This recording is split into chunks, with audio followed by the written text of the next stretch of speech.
up, guys? Tom and I wake up every single day busting our asses to do these videos in the hopes that one of them hits you so hard that your life is changed for the better. But I know that sometimes it will take a lot more than just standing in front of the camera to help those who are truly struggling, which is why it is so meaningful to me to team up with BetterHelp. BetterHelp assesses your very specific needs and matches you with your own online licensed professional therapist. Guys, I get it's hard to make that first step and ask for help, so I'm really hoping this makes it easier for you or anyone you know that is struggling to take that first action step. So today, especially for you guys, we have a special offer.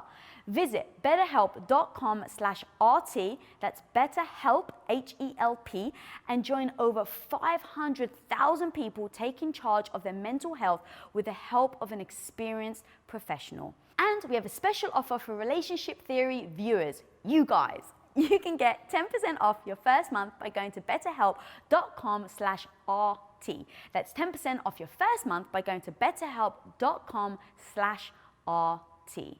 Now, back to the episode. And by the way, I'm just in the mood to give fucking hard answers today. If you don't share anything in common, break up.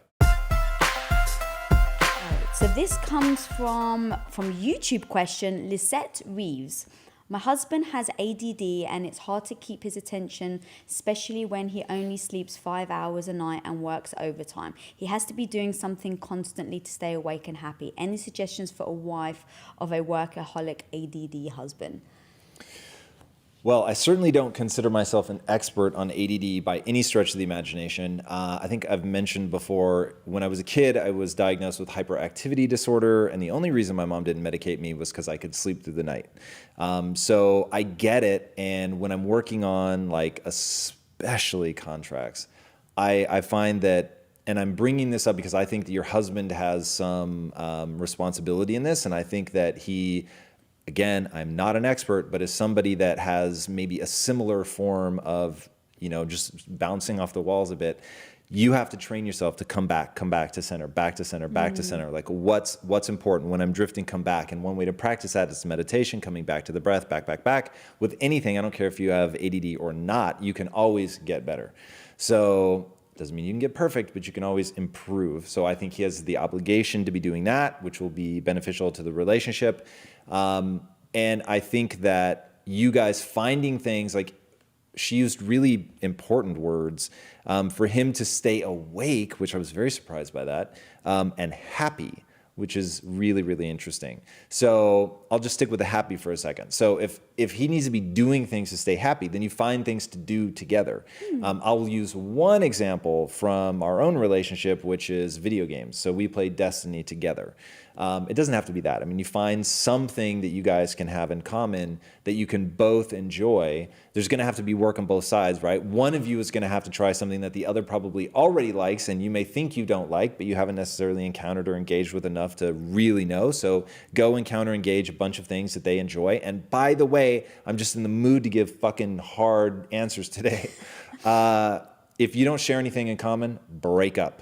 Like, that's just crazy town. So that being with somebody that there's nothing that you guys want to do together, like that would just be absurd. So I'll just take that fucking excuse off the table and say, you find something that you like doing together, really engage and find a way to really have fun and enjoy each other in that thing.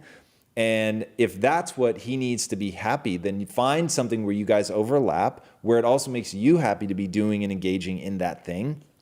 Then if he's doing the work to practice coming back to center, back to center, back to center, and everybody, if I have fucking time to meditate, everybody has time to meditate, and any excuse about not having time is total BS, especially if this guy only sleeps 5 hours. Welcome to the club. It's amazing. That's a gift. It's phenomenal that he can get through life on 5 hours sleep. I'm super stoked for him. So that gives him more hours in the day. So more hours in the day to practice meditating, more hours in the day to carve out some time for her, more hours in the day for the two of them to do something together. I could literally give a book's answer on this. I'll stop there. This is so interesting to me, but I know you. I know the way that you threw yourself into playing video games in the beginning when you thought this is kind of dumb, but he's really being sweet about wanting me to try this. So I'm really going to open myself up and give it like its best chance of succeeding. It's kind of like the stereotype of the woman who shows up when her husband's like a total freak for sports and she shows up in the jersey and like got all the snacks. I love that. When people do stuff like that, that is so cool. It's kind of like a boyfriend who gets baptized for his girlfriend or his fiance, and to the point where the bishop says, this is the best candidate I've ever seen. Just saying, hypothetically, of course. Hypothetically. If somebody were to go to those extremes. But that's being in a relationship. That's the beauty. That's the fun. The one thing I also want to add, though, is like, what problem is it causing her? Because if he's bouncing off the walls, not bouncing off the walls, falling asleep, not paying attention, not giving her time, overwhelmed, stressed. It's hard to keep his attention. Yeah, she feels ignored. Right. So is that when you guys are together, you're feeling ignored? Like really identify, like peel the onion, figure out let's peel it. You ready, homie? Let's do it. Think about the times where you try to talk to me and I've got 1,000 things on my mind and it's during the workday and you're asking me about something personal and I literally don't have fucking time for that. Yeah. And I say, I don't have time for that. Right. Imagine if you felt like that on the weekends. And you'll get, maybe that's not their situation, but that's taking it to the extreme. That would be a horrific place to live. Yeah. It's like how I feel when you're checking email and I'm trying to talk to you. It drives me nuts, especially because I think that email will be the death of Western civilization.